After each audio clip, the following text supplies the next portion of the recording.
the Colossus of Rhodes. The name alone invokes images of a giant statue standing guard over a bustling ancient harbour, a masterpiece of bronze and iron towering over the Mediterranean. The Colossus was one of the 7 wonders of the ancient world, a marvel of engineering, art, and ambition. Built in celebration, standing as a symbol of resilience and unity, it loomed over the city of Rhodes for only a brief time before nature reclaimed it. But its legend lives on, immortalized in art, literature, and the human imagination. What was the Colossus of Rhodes? Why was it built? And what can it tell us about the people of ancient Rhodes? To understand the origins of the Colossus, we need to go back to 305 BCE, when the people of Rhodes faced a major threat. Rhodes, a flourishing city-state located on an island in the Aegean Sea, had grown prosperous through trade and strategic alliances. The Rhodians had aligned themselves with Ptolemaic Egypt, one of the most powerful kingdoms following the division of Alexander the Great's empire. However, this alliance angered Antigonus by Monophthalmus, one of Alexander's former generals and a ruler of Macedonia.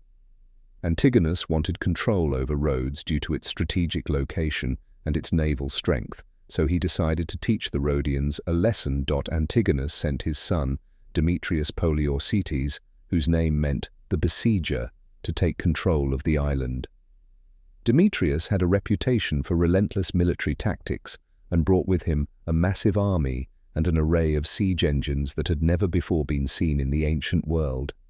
His forces besieged Rhodes for over a year, deploying an arsenal that included a 150-foot-tall siege tower called the Helepolis, or City Taker.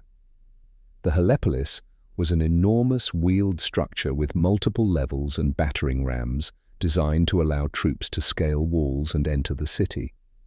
This marvel of ancient engineering showcased Demetrius's skill in siege warfare and struck fear into the hearts of the defenders. But the Rhodians were determined. Despite the immense pressure, they held their ground. The Rhodian navy managed to keep supplies flowing into the city, and the citizens banded together to repair the walls each time Demetrius's forces damaged them. As the siege wore on, Demetrius grew frustrated by his lack of progress. Then, unexpectedly, an opportunity arose for peace. Egypt's ruler, Ptolemy, fearing that Rhodes's fall would threaten his kingdom, sent reinforcements to help. With Ptolemy's support, the Rhodians turned the tide. Demetrius, realizing that further attempts were futile, finally abandoned the siege in 304 BCE. When Demetrius withdrew, he left behind a treasure trove of siege equipment, including the colossal Helepolis. Rather than destroy these remnants, the Rhodians decided to use them as a symbol of their victory. They sold the equipment, and with the funds raised, they commissioned the construction of a grand statue, a tribute to their patron god, Helios, and a symbol of their resilience. This would become the Colossus of Rhodes. The Rhodians chose the sculptor Chares of Lindos, a native of the island and a former student of the famous Lysippos, to design the statue. Chares was renowned for his skill in bronze sculpting, and his design would be nothing short of ambitious. The statue was to be of Helios, the sun god, who was highly revered in Rhodes and symbolized the light and prosperity of the island. Chares envisioned Helios as a towering figure, his face noble and serene, with one hand raised, holding a torch to symbolize enlightenment and freedom. The statue would be unlike anything the world had ever seen, a testament to the strength and unity of Rhodes. Construction of the Colossus began around 292 BCE and would take roughly 12 years to complete. The structure was massive, standing at an estimated 33 meters, 108 feet tall, making it the tallest statue of its time and one of the most ambitious projects ever undertaken in the ancient world. Chares and his team worked with a combination of stone and bronze, setting the statue on a pedestal of white marble that further elevated its stature. The construction process was complex and labor-intensive. First, a skeleton of iron and bronze was created, providing a sturdy framework for the outer layers. Molten bronze was then poured over the structure in sections, gradually building up the figure of Helios. Workers had to balance precision with strength, carefully layering the metal to prevent cracks or weak points. Chairs employed an innovative technique by constructing the statue from the ground up, using ramps and earthen mounds to reach higher levels as the statue rose. When it was completed, the Colossus gleamed in the sun, visible for miles around, a shining symbol of Rhodian pride. The completed statue was awe-inspiring. Ancient sources describe how the Colossus shone in the sunlight, a beacon of Rhodian strength and a tribute to the god who watched over them. It was visible from great distances, its sheer size and gleaming exterior a marvel to behold. For the Rhodians, the statue represented not only their victory over Demetrius, but also their unity, their resilience, and their devotion to Helios. They saw in the Colossus a reflection of themselves, a people who had survived against the odds, risen from the ashes of siege, and emerged stronger. But the Colossus's reign over Rhodes was tragically brief. Around 226 BCE, a powerful earthquake struck the island, wreaking havoc on the city. Buildings crumbled, walls collapsed, and the ground shook with such force that even the mighty Colossus could not withstand it. The statue broke at its knees, toppling over and crashing down in pieces. It was a devastating blow, as their beloved symbol lay shattered on the ground. Though the earthquake destroyed the statue, the Rhodians could not afford to rebuild it, and its remains were left as they were, strewn across the ground near the harbour. In the aftermath, the Rhodians consulted an oracle about the possibility of rebuilding the Colossus. The oracle advised against it, warning that rebuilding the statue would anger the gods. The Rhodians took this warning seriously, interpreting the disaster as a message from Helios himself, and thus they chose to leave the ruins untouched. For nearly 800 years, the remnants of the Colossus lay where they had fallen, becoming an attraction for travelers, merchants, and adventurers who visited Rhodes.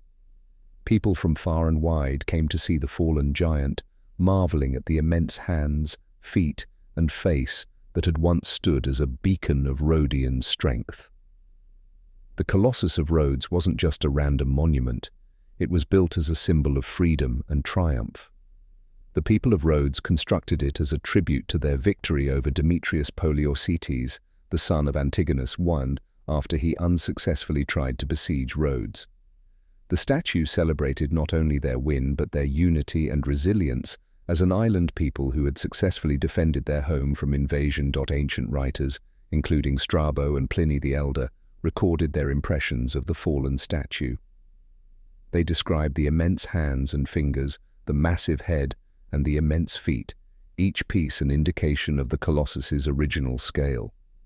Even in ruins, the Colossus inspired awe and reverence.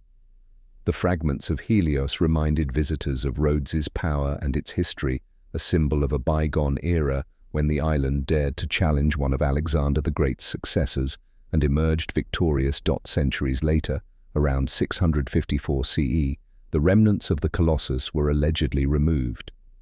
According to the chronicler Theophanes, an invading Arab force sold the remains to a traveling merchant from Syria who supposedly transported the bronze pieces away on 900 camels.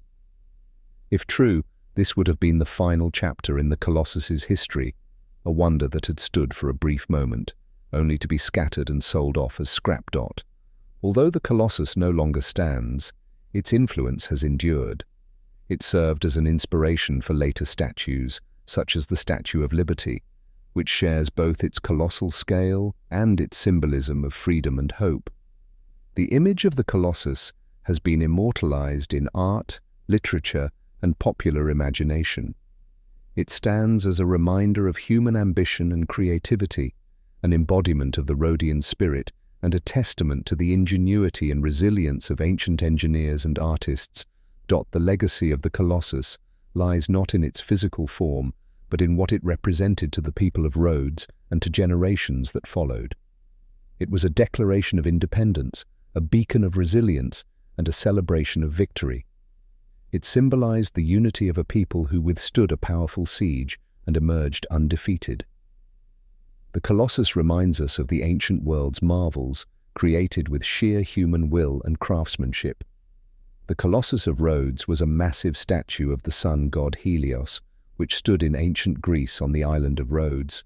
Though it only lasted for about 56 years before being toppled by an earthquake, the Colossus has become a symbol of wonder and ambition, inspiring artists, travelers, and historians for centuries. Here are some lesser-known yet fascinating facts about this ancient wonder dot.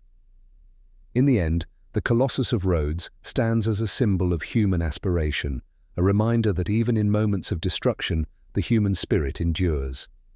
It invites us to imagine an ancient wonder that once graced the shores of Rhodes and encourages us to create monuments of our own, not of stone and metal, but of resilience, unity, and ambition. The Colossus may have fallen, but its story remains, a tale of courage, triumph, and the enduring light of human endeavor. Thank you, and please like and subscribe.